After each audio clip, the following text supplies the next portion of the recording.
Making your writing clearer. Avoiding overuse of passive voice. Hello, language learners. Today, we are going to discuss an important topic in English grammar that can greatly affect the clarity and readability of your writing. We're talking about the overuse of passive voice. While the passive voice is a vital part of English and has its uses, it's crucial to use it judiciously to ensure our writing remains clear and engaging. First, let's refresh our understanding of what passive voice is.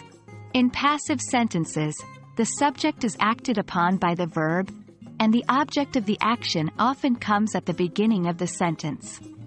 For example, "The ball was thrown by John" is a passive sentence. If we shift to active voice, the sentence becomes, "John threw the ball."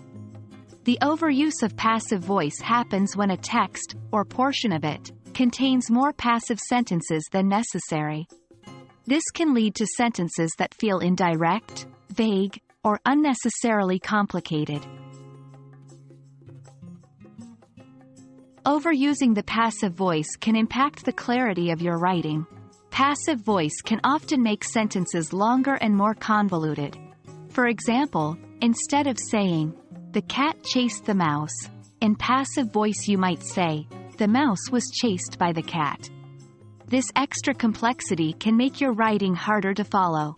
Also, the passive voice can obscure the doer of the action, leading to ambiguity.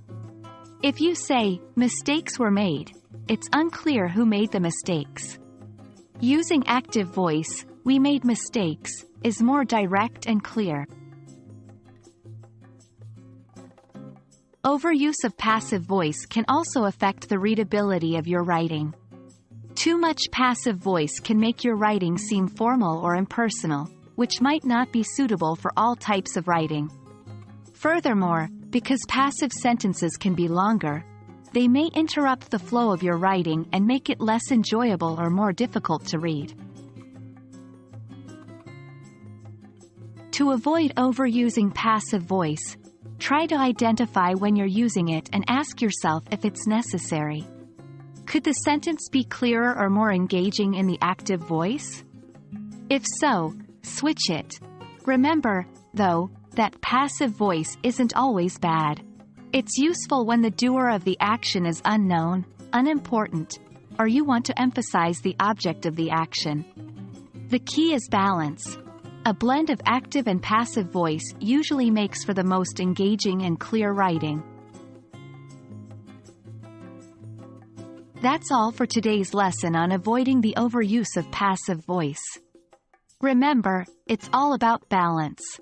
Keeping an eye on your use of passive voice will help ensure your writing is as clear, readable, and engaging as possible. We hope this lesson has been helpful, and happy writing!